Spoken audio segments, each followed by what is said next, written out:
সমুদ্রে গিয়েছেন কিন্তু কখনো লটকা মাছের ফ্রাই খান নাই, এমন লোক খুঁজে পাওয়া খুবই কঠিন। হ্যালো এভরিওয়ান, আসসালামু আলাইকুম। অনেক তো খাওয়া হলো লটকা মাছের ফ্রাই, আজকে করব লটকা মাছের ভুনা।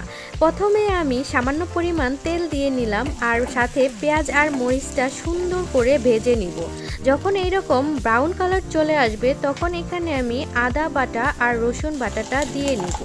মশলাটা যেন পুড়ে না যায় সেজন্য সামান্য পরিমাণ পানি দিয়ে নিব। পানি দেওয়ার পর সামান্য কিছুক্ষণ নাড়াচাড়া করব।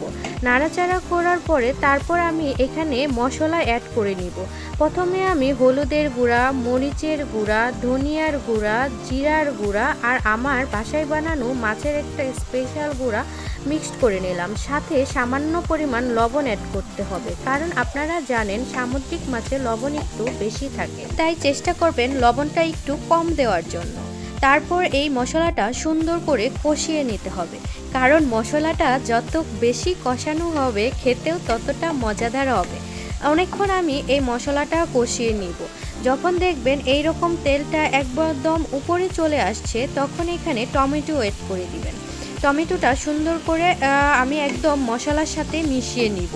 যখন দেখবেন একদম মশলার সাথে টমেটোটা এই রকম মিশিয়ে এসেছে তখন এখানে মাছটা অ্যাড করে দিবেন। আর মাছ যখন দিবেন তখন খুবই আলতোভাবে এটা নেড়ে নিতে হবে, কারণ এই মাছটা খুবই নরম হয়। তো মাছ দেওয়ার পরে আমি এটা ঢেকে রাখবো। রেখে রাখার কিছুক্ষণ পরে আমি আবার এটা খুলে দিব। ভুলেও হলো আপনারা পানি ইউজ করবেন না, দেখেন আর এখান থেকে অটোমেটিকই পানি চলে আসছে। তো আমার মাছ রান্না রেডি। থ্যাংক ইউ আমার পাশে থাকার জন্য। আল্লাহ হাফেজ।